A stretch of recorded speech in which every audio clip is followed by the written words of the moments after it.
In the early months of the Revolutionary War, during the spring of 1775, separate state militias were leading the battles against the British. In June, the Continental Congress recognized the need to establish a national army and select a capable and competent officer to lead it. What action did the Continental Congress take to establish a national army? How was the new commander-in-chief chosen? And what were his first priorities? What were the long-term issues with maintaining this national army? For answers to these questions and more Army History Insights, stay tuned.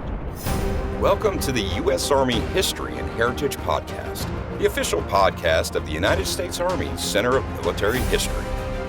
The Center of Military History writes and publishes the Army's official history, manages the U.S. Army Museum Enterprise, and provides historical support throughout the U.S. Army.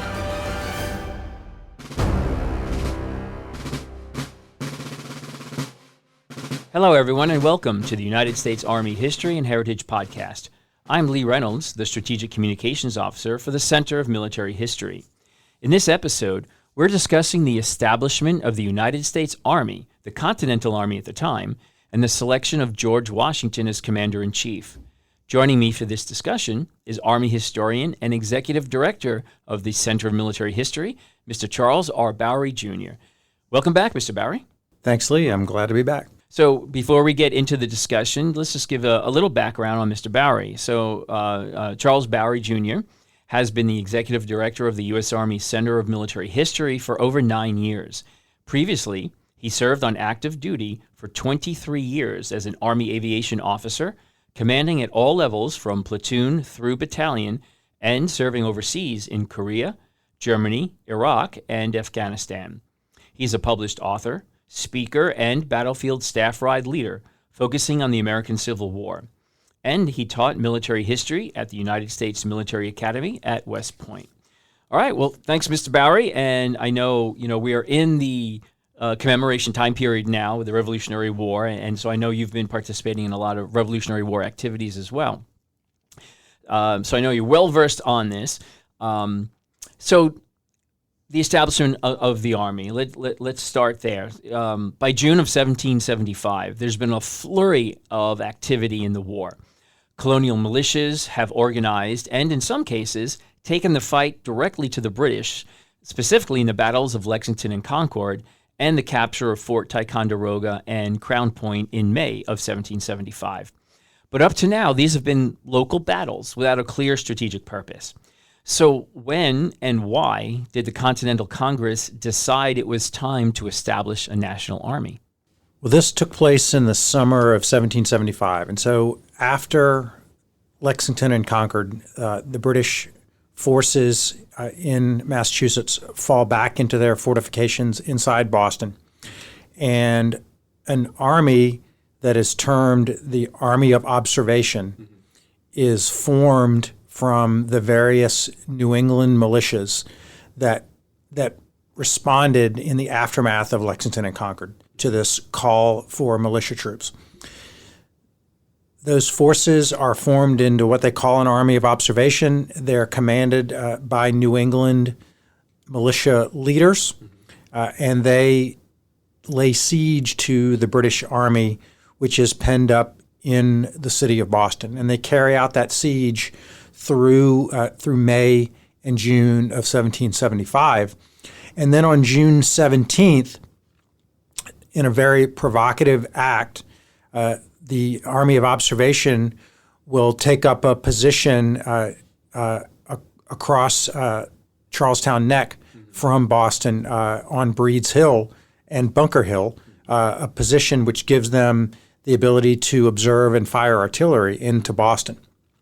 And so on June 17th, a British force will march out from Boston. They'll cross the Charles River, and they will attack that colonial position on Breed's Hill and Bunker Hill, and they will win that battle, but it will be an immensely costly victory for the British forces.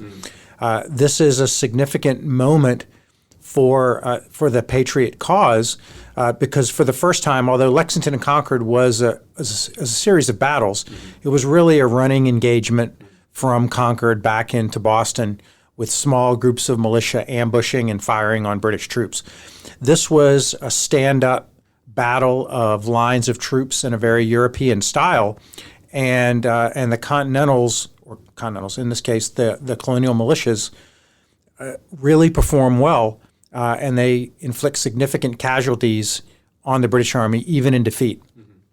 But it's clear to the leaders of that army of observation and to the Continental Congress that something more is going to be needed if they're going to continue to stand up to the British Army, which is really the best in the world at that time. And so both their success at Lexington and Concord and Bunker Hill, but also their challenges convey to Continental Congress that they really need to take a step to form a regular army to fight the British. Right. Well, I mean, Bunker Hill took place on June 17th of 1775. Continental Congress had already established the army. It's just that they didn't know it there. That's right. At Bunker Hill, and they right. wouldn't for a couple of weeks, I believe. That's right.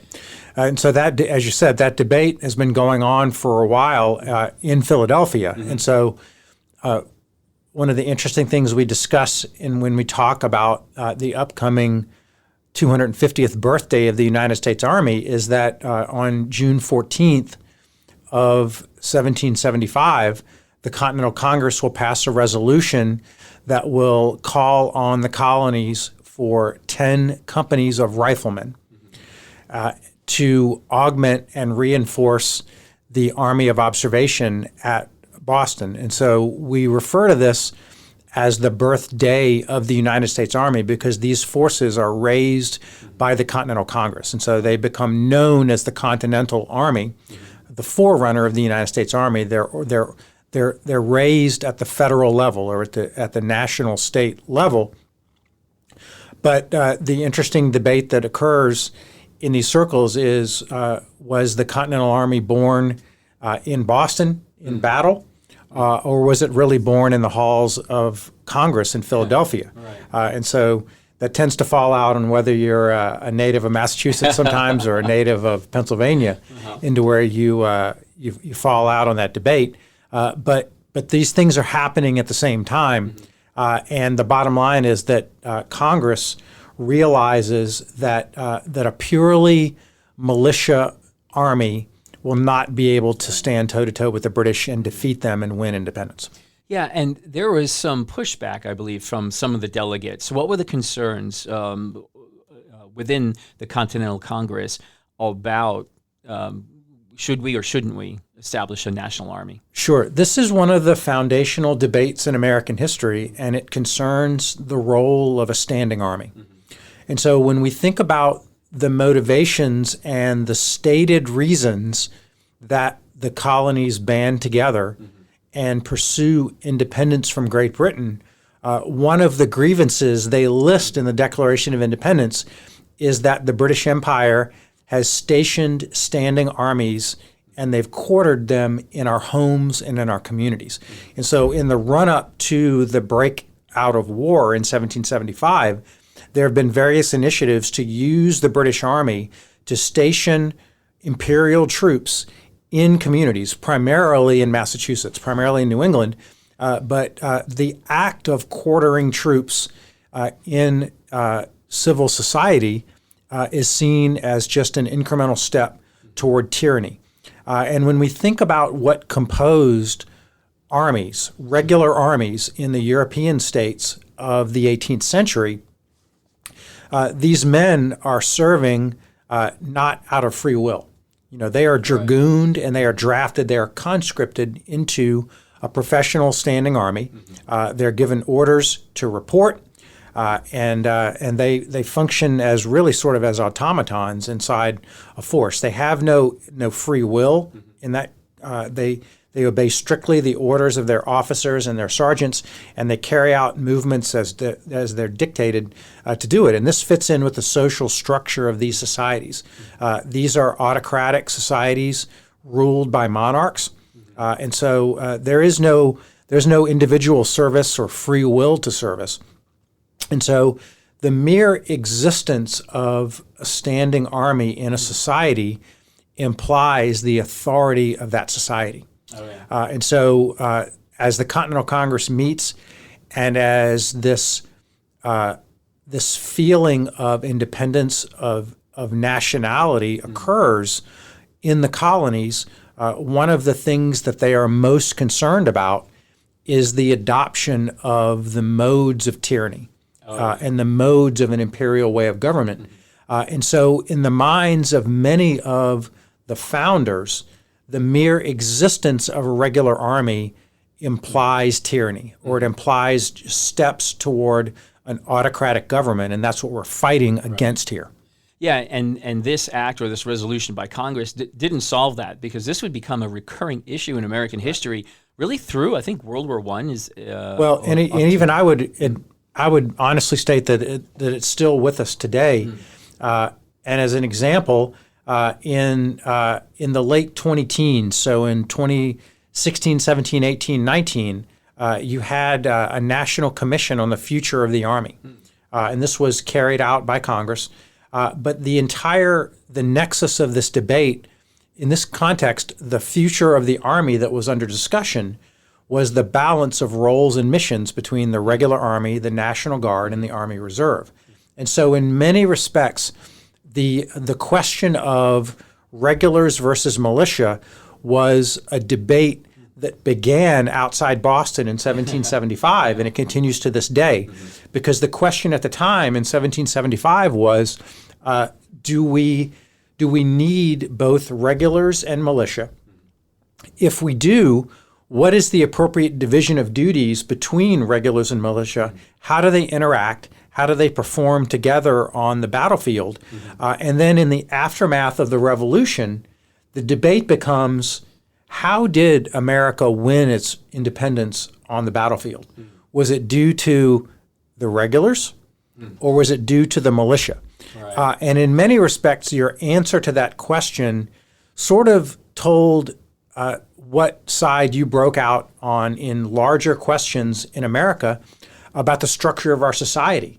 Was this going to be a society that had a strong central government that dictated to and passed laws and administered a state? Or was this going to be a compact of independent states? And so this debate about federal authority versus state authority is carried out in the Army. And you have debates about who has the authority to raise troops. As you said, this wasn't worked out in this resolution because those 10 companies of riflemen are dictated to be formed by the Continental Congress. But who's going to raise those troops? The colonies are going to raise those troops. Massachusetts, Virginia, Pennsylvania. They raise the companies of riflemen and send them to the Army. Who commands that Army from June 14th to a date we'll talk about in a minute, July 3rd? Well, the militia generals commissioned by Massachusetts command that Army. So how are soldiers paid? Are they paid from the federal depository, from the federal budget? Are they paid by states? How are soldiers recruited if they're regulars? Are they recruited by the states?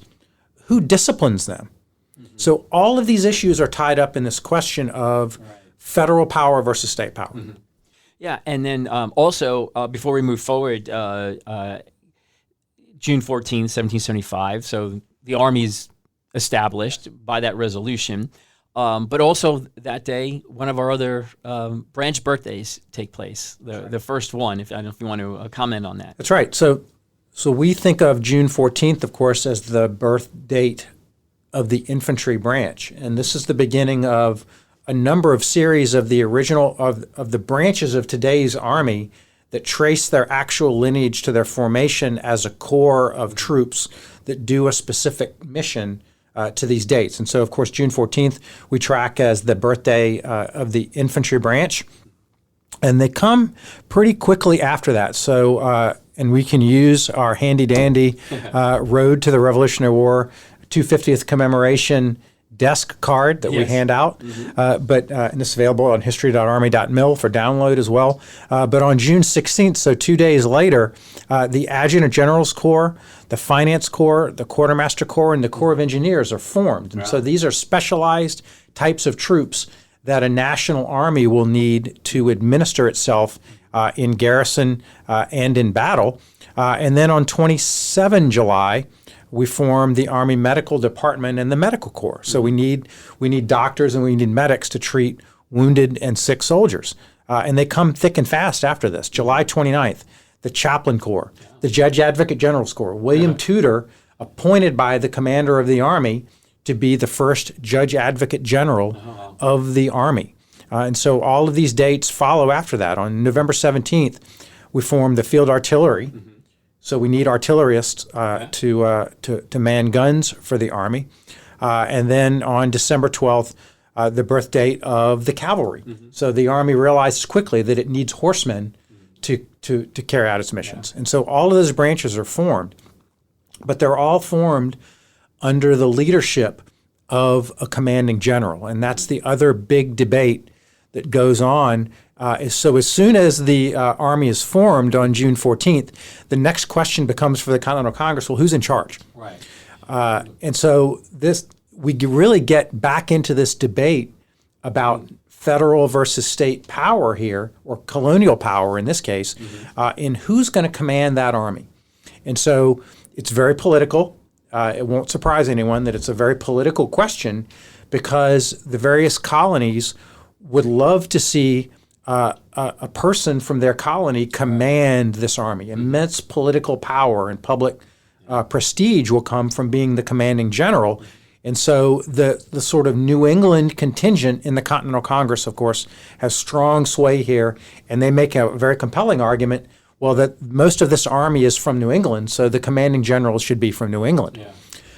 Others in the Continental Congress have a different opinion, and they realize that although politically the New England colonies have a strong voice, the Mid-Atlantic and the Southern colonies bring significant resources to the cause in terms of manpower, of commercial resources, of agricultural resources for food, of shipping, of things like that. And so the Mid-Atlantic colonies each make their case for who should command, that it should come from one of their colonies, from New York, from New Jersey, from Pennsylvania, the most populous colonies.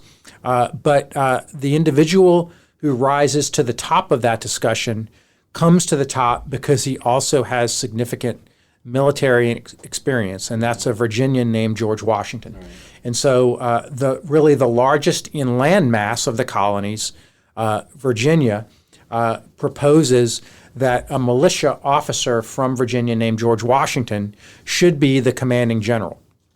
As I said, he's served for more than 20 years at this point as an officer in the militia. He's commanded the Virginia Regiment of Militia, which serves with the British Army in numerous conflicts in the colonial period, including the French and Indian War, the 7 Years' War. He's got significant experience, but he's also a member of the House of Burgesses in Virginia. He's a significant landowner in Virginia. And he has a degree of political power and military experience that makes him a very compelling choice to be the commanding general. And George Washington will argue his own cause by arriving to interview for the position in Philadelphia wearing his militia uniform. Oh, wow. And so he campaigns for this position, and he is appointed on June 16th to be the commanding general. There's a lot of, I think, valid arguments about coming from the middle colonies, because you want to make this a national army. That's correct. You know, you don't want the Continental Army to be made up and led by everyone from New England. Correct. So I think there's a lot of validity in this, in choosing from there. Now, so Washington is selected, and I think pretty quickly he starts his way up to New England. Yes. But then, as you mentioned earlier, just a few days later, so he's selected on the 16th. On the 17th is the Battle of Bunker Hill. And of course, they have no idea that a national army has been established or that they have a new commander-in-chief. So when was Washington able to get up to Boston and take command? So on the 3rd of July, he arrives on horseback in Cambridge, Massachusetts, which is just outside of Boston, of course, and that becomes the headquarters of the Continental Army. The Longfellow House there in Cambridge is actually administered by the state of Massachusetts as a historic site with support from the National Park Service. But he assumes command there on July 3rd, and he immediately gets to work forming and building the Continental Army. And he really does take his model from the British Army. When you read about Washington's early life, his greatest aspiration was to be a regular Army British officer. He applied repeatedly for a regular's commission in the British Army as a colonial citizen, as a constituent of the British Empire. And so he will very consciously model the Army on the British Army in terms of its organizational structure, the type of units it had, its regimental structure, which is the baseline structure of the British Army, and then its higher sort of echelons in terms of brigades and divisions and wings. He will model all of what he organizes in terms of the British Army, but he'll also seek to model the Army's culture on the leadership of the British Army and the way the Army acts and performs in the field. And here we're talking about the 18th century relationships between a standing army of regular troops and the officers who lead them. And we're talking about a really class-conscious world. And I want to make the point that the British and Continental armies certainly reflect, as all armies do, they reflect the societies that produce them.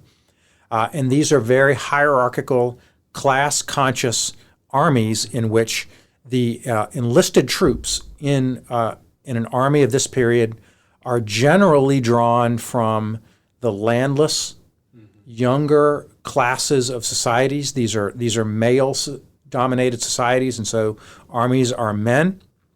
They are primarily white men, and they serve at the pleasure of officers who generally come from the upper classes in a society. And so George Washington will very consciously take those ideas on board as he forms the Army because he's got to quickly establish structure. He's got to appoint leaders to positions. He's got to begin to enforce rules and regulations that defend or that really descend into every aspect of how the Army exists. And some of these things are very basic in nature about things like how our camps are organized, the field sanitation that allows soldiers to exist in the field and not get sick. We're operating in the summertime in Boston. It's hot. You're in the coastal area. Disease is rife. Field sanitation is very difficult. Sickness is the greatest killer of troops in all wars, really up to the early 20th century. Oh, wow. And so that was a huge problem for these armies because these are groups of militiamen who are used to part-time service. They don't live outside in an army context in their normal lives, and so they've got to deal with all these issues, including the discipline of the troops. And so we get back to questions about, well, who will commission the officers for these armies? And now we're back to this debate over national versus state. The initial regulations, as George Washington forms the Army, state that the junior officers in the Army, so all of the ensigns, lieutenants, and captains, or the company grade officers, will be appointed by their colonies. So when a colony raises a regiment, which, by the way, is in the Continental Army, so you can see the debate happening here. Yeah. Those officers are appointed by the colonies. The so-called field grade officers and generals, so the majors, lieutenant colonels, and generals are appointed by the Continental Congress, which is composed of representatives from colonies. George Washington makes the argument, well, I'm the commanding general, so I should appoint the generals and have a voice in selecting the field grade officers. But the Congress really quickly shoots that down. Oh, wow. And they make it clear to them that the Continental Congress will retain these authorities. In practical terms, the colonies retain virtually all decisions on officer commissions for the bulk of the war, which is a real problem for George Washington. Because he's trying to create a disciplined force on the European model that can stand toe-to-toe with the British in the field and carry out operations, but that also reflects the status that the Americans now, that they call themselves, are trying to achieve, and that is of an independent nation with standing in the community of nations. And you must have a standing army to do that.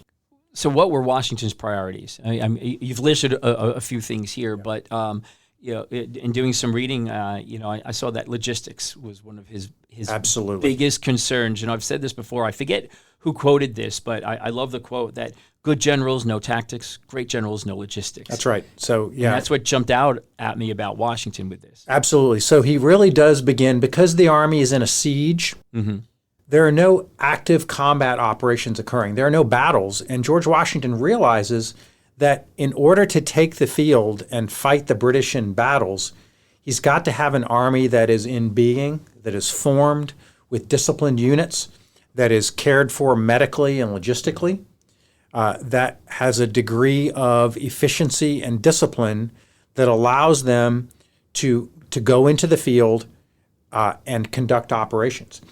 In a European-style army of the 18th century, this first and foremost means that soldiers are properly equipped and clothed, that they have camps that allow them to live and not be sick, they have appropriate food, and then that they have the ability to be trained in the European style of warfare, which is a very lockstep sort of environment with lines of battle, with artillery and cavalry that operate in concert. But in order to train on all of those things, you have to have officers who are trained on those things as well. The militia leaders who first provide the beginnings of this officer corps are trained in what we would call sort of small unit tactics or dispersed operations. They're not really trained in bringing large groups of soldiers together and maneuvering in these very intricate ways that 18th century armies operate. But it all comes down to discipline. So in November of 1775, one of George Washington's colonels, Colonel William Woodford, just encounters George Washington and he asks him for his advice. George Washington had carried out what we would today call an officer professional development program. So he did things immediately like establish badges of rank. He wanted the soldiers to know who their officers were. The 18th century uniform was based on the regimental model where different units had different regimental colors and facings on their uniforms, which told you what unit a soldier belonged to, their regiment, but they didn't have a lot of badges of rank. And so he implemented things from the European model, like European officers who wore things called gorgets, which are sterling silver badges that hang around the neck of the officer.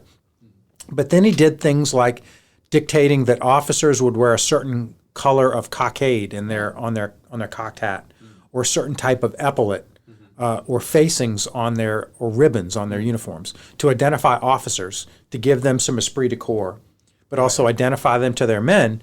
And then he began to acculturate them. He had a program where he would invite 2 junior officers each night to come to dinner in his headquarters tent. Wow. So he dined with his senior officers every night, and he would invite 2 junior officers each night from the ranks of a regiment to come and sit like what we would call on the chairs around the wall, and to watch how these officers interacted with one another and how they spoke, how they carried out their business, to begin to acculturate them. It's a mentoring program, really. It did, really. It's a mentorship program, exactly. So this is what he was recorded as having told Colonel William Woodford about the keys to success for a regimental commander. He said, "Be strict in your discipline. That is to require nothing unreasonable of your officers and men, but see that whatever is required be punctually complied with. Reward and punish every man according to his merit, without partiality or prejudice. Hear his complaints. If well-founded, redress them. If otherwise, discourage them in order to prevent frivolous ones. Discourage vice in every shape, and impress upon the mind of every man, from the first to the lowest, the importance of the cause. Forever keep in view the necessity of guarding against surprises. I love that. That's great advice for any leader at any time. Yes.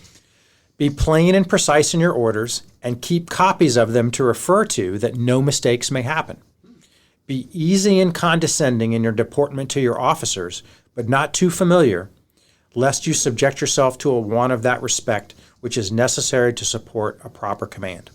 So I think that's advice that you could apply in 2025 just as well as in 1775, right? And this is the sort of interaction that turns George Washington into a legend. So he's a legend in our time, but he quickly grew into like an urban legend among the ranks. He was very tall for his day. He was about 6'4". Wow. He was known as perhaps the best horseman in the colony. So in that day, horsemanship is a mark of manhood. But he was also known to be very taciturn, very quiet, very private. He opened up to people when they got to know him and had a great sense of humor, but he was a very quiet, seemingly introverted man who kept his own counsel and spoke, only in very sort of rare circumstances in public. But all of this contributed to the image that George Washington led. And what he wanted to create was this idea in the 18th century of being a so-called disinterested leader, that you are only concerned with the cause. You're only concerned with victory, with independence, with the national cause. You're not concerned about your own wealth, your own status, your own image. And he wanted to portray that to the leaders of his army. And a lot of that has been reflected, I think, in our field manuals ever since. Right. No, I think this is really good leadership advice that Washington began to offer, that even in an 18th century army, he thought about things like letting your men express themselves. And these are things that to be fair, I think it's easy to draw this distinction between the British Army as being this bunch of robots and really sort of enslaved people in uniform. That wasn't really the case. I mean, the armies are very social organizations, and the Continental Army and the British Army and the French Army were probably more alike than they were different. But definitely the culture that Washington began to create in the Continental Army, I think, has echoes in our history leading up to this day. Yeah. So now, in addition to these things, before Washington took command, or before the establishment of the Continental Army, militias were acting independently. Absolutely. But now we've got a commander-in-chief. Right. So that implies some type of national strategy. So can you talk a little bit about how he was going to direct the war at this point? Sure. And I think it's great to ground that in a discussion of the militia versus the regulars, because everyone was aware, certainly in the context of this confederacy of colonies becoming a nation, everyone was aware that the United States that becomes would need both of those capabilities. It was always understood that the regular army and the militia were parts of a whole national defense establishment, and that contributed to the way a strategic approach comes about for Washington and the Continental Congress. They realized that it's going to take time and persistence and preparation to build armies of the size that can go out and defeat the British Army on the battlefield. But in the end, only that process of actually demonstrating your ability to win battles is going to be the thing that convinces the British Empire that this is unwinnable and that they're going to have to they're going to sue for peace, or they're going to let this confederacy go and become an independent nation. That strategy is going to have to be a combination of remaining in being and sort of tiring out and convincing the British Empire that this is unwinnable, and then in particular moments taking the field and defeating the British Army on the field of battle. Both of those things have to happen. The militia will play a critical role in sustaining and building national will among the colonies at the local level to continue doing things like paying taxes, contributing your levies of food and supplies, enlisting, re-enlisting. All of those things are national will to persist in the conflict that is maintained by these militias being present in your communities. And then when the situation requires it, that the militias actually be mobilized and formed, in many cases under the command of the Continental Army, to go out and participate in operations alongside regular units. In many cases, those will be things like scouting expeditions or recruiting parties. In some cases, these will be logistical expeditions where they go out and they scour the countryside for supplies for the army. In some cases, they will be actually fighting in battles alongside Continental units.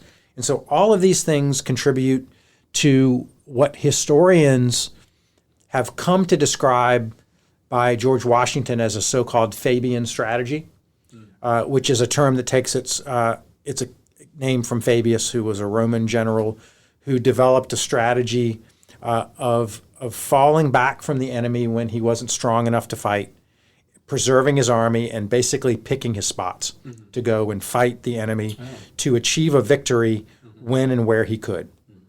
And so George Washington will adopt this strategy out of necessity because he realizes that he doesn't always have the strength to fight battles against what would be a peer opponent, the British Army. And I think you can also, it's easy to make too much of this Fabian strategy and sort of believe that Washington bought into this.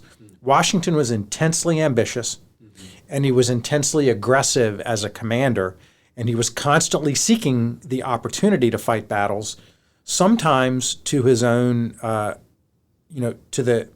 sometimes to the defeat of the cause.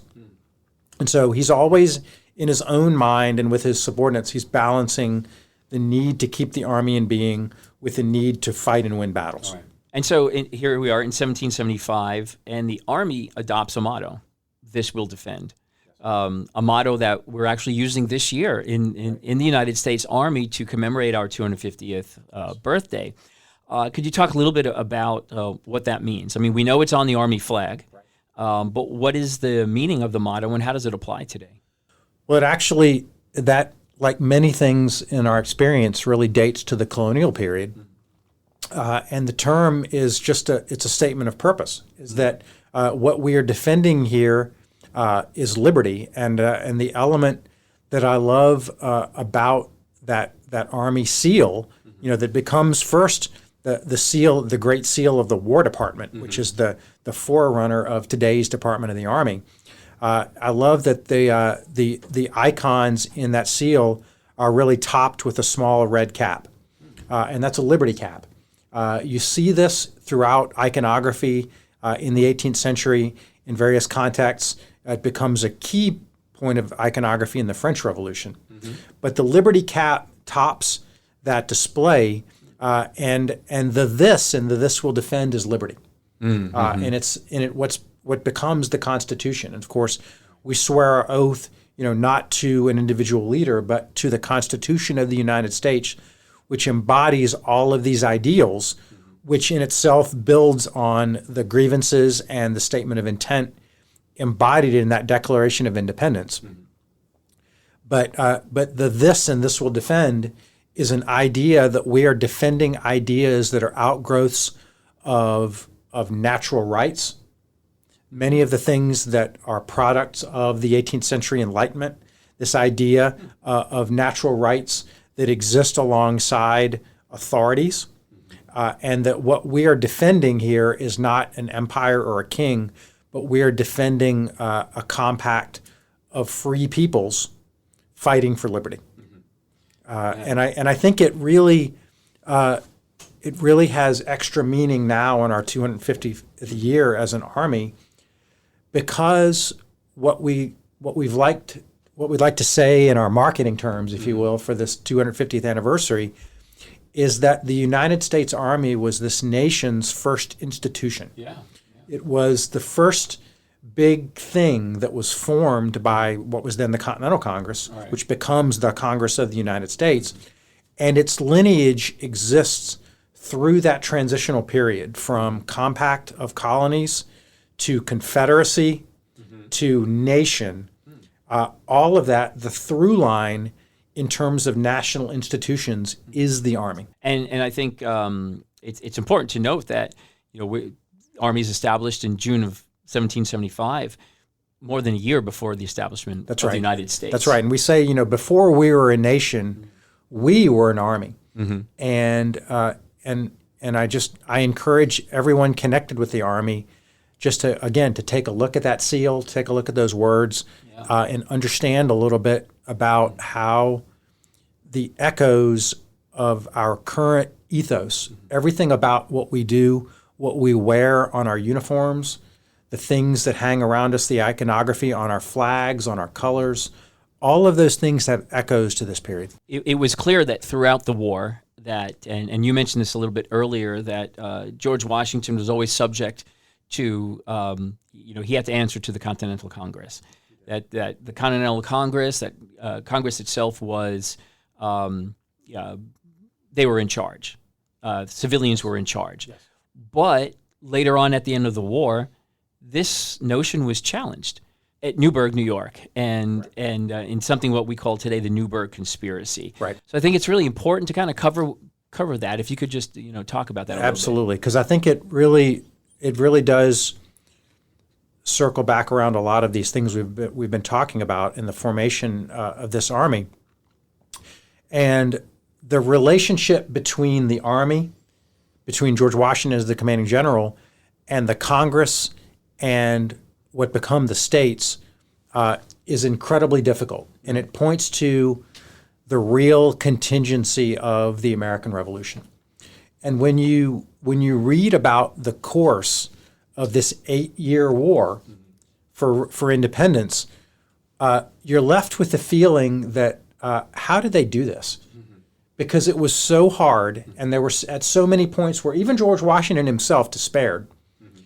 How did they actually succeed?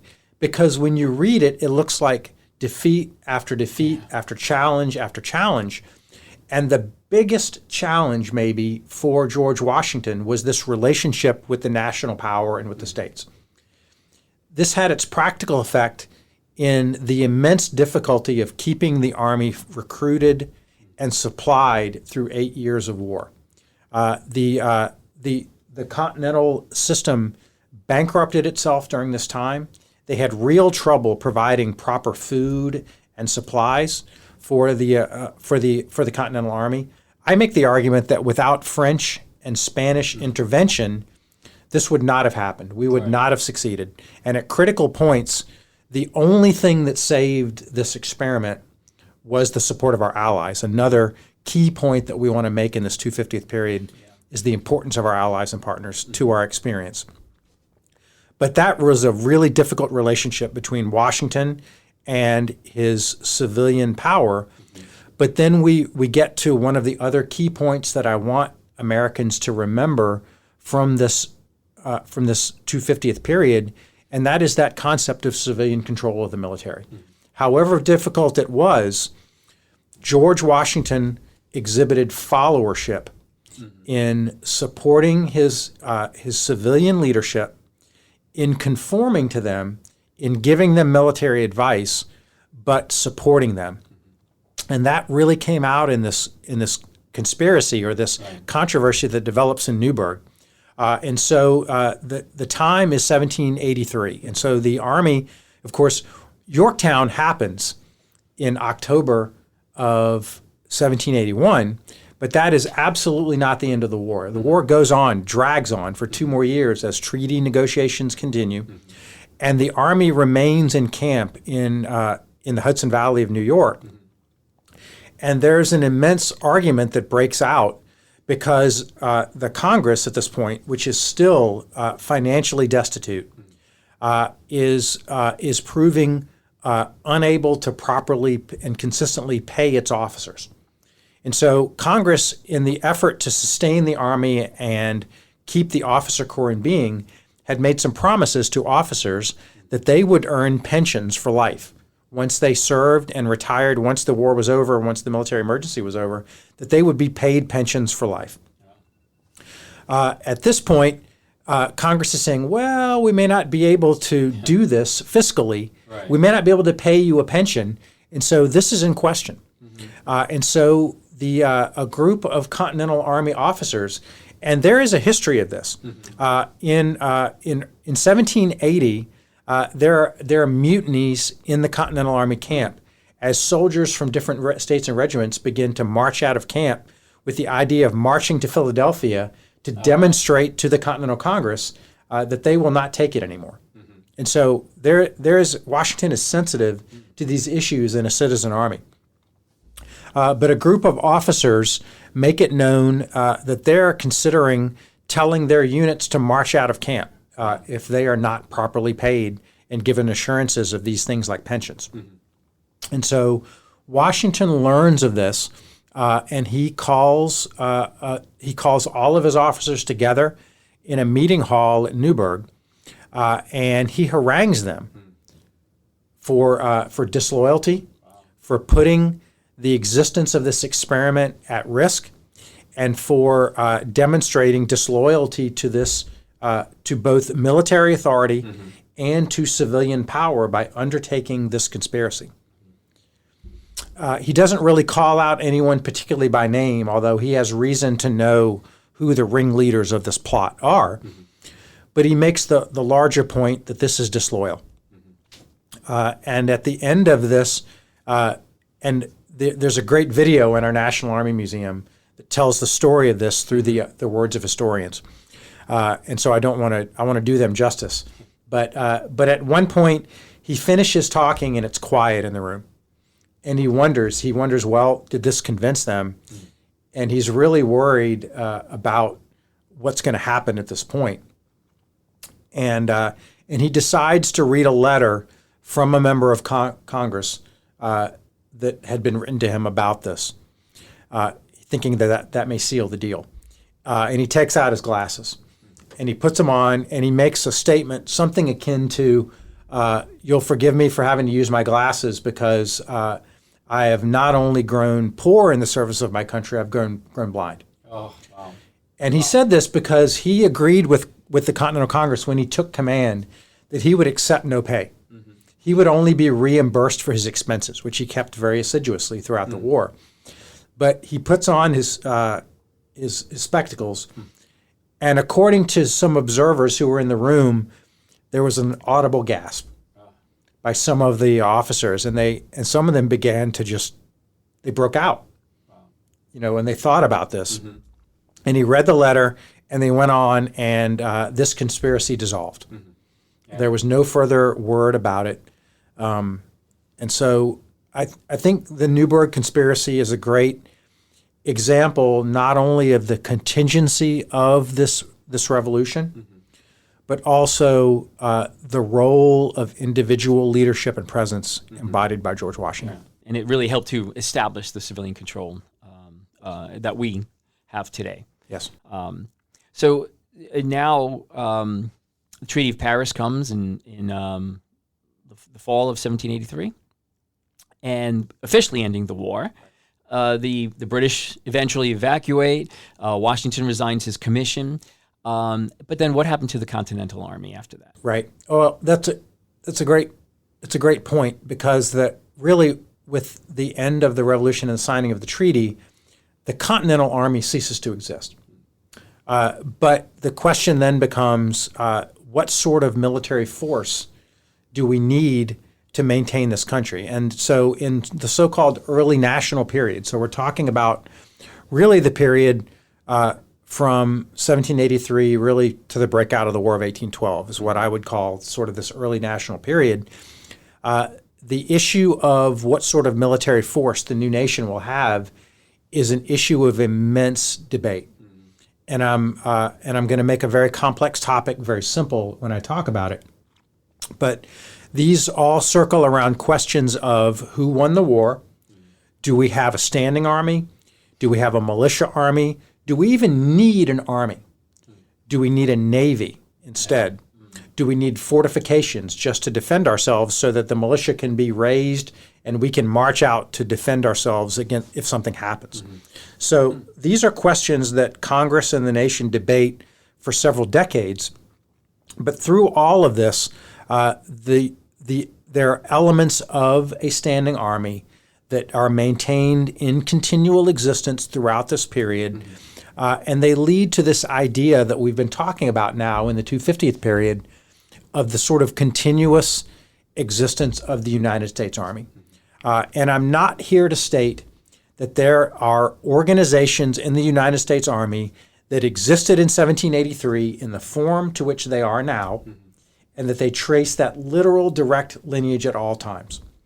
That would be disingenuous of me to say that, but, there are units of the United States Army that are paid by the Congress and that are dictated to be in existence throughout this period, but they number honestly in the dozens or hundreds. This is a very tiny complement of regular soldiers who exist from immediately after the treaty until the 1790s. They are primarily actually based at West Point, New York. And these are engineers and artillerists who maintain the leftovers of the arsenal systems and fortifications that the Continental Army had used. And there are a few of them, and they are maintained in being, and they form the germ or the nucleus of later experiments with a regimental-based standing army that will begin to grow and take root in the 1790s through the Adams and the Jefferson administrations, and then will form the core of an army that will next take the field in the War of 1812. Great. Well, we're about ready to wrap it up, but before we do, we have our Huzzah Trivia section here. So do you have a piece of Army history trivia? I do, and I was thinking about back to the fall of 2001. So right after 9/11, as we are beginning the early stages of the remobilization of the Army to fight in what becomes the global war on terror and to deploy to fight in Iraq and Afghanistan, we've got troops in Afghanistan fighting.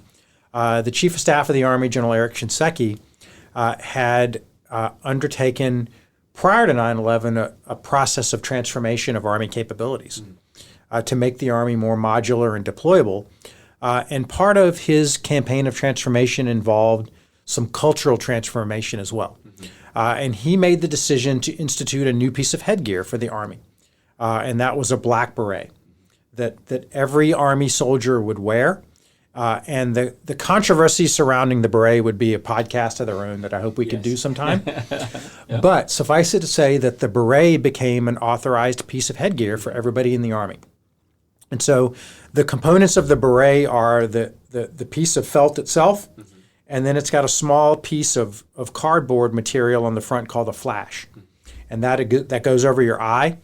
And that flash would contain a unit insignia inside of it as well. But the design of the flash was a deliberate hearkening back to the Continental Army and to George Washington. The base color of that flash is a pale shade of blue.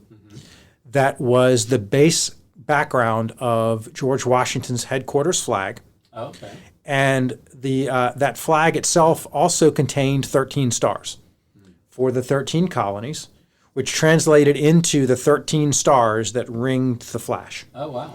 And so and that was, again, a deliberate choice by the Chief of Staff to hearken back to unifying elements of the Army's past and back to our original beginning as the Continental Army. Oh, great. Wow. I lived through all that, and I did not know that. That's great trivia. Well, thank you, Mr. Bowery, for your insights today about the birth of the United States Army on June 14th, 1775, and the selection of our first commander-in-chief. And if anyone wants to learn more about the American Revolution or learn more about Army history in general, then I encourage you to explore our website at history.army.mil. And if you want to experience Army history every day, then visit our social media sites on Facebook, X, and Instagram. So thanks for joining us today on the United States Army History and Heritage Podcast. For the Center of Military History, I'm Lee Reynolds, and until next time, we're history. The views expressed in this podcast reflect those of the speakers and do not necessarily reflect the views, policies, or opinions of the U.S. Army or Department of Defense. For more information about the Army's proud history and heritage, go to history.army.mil.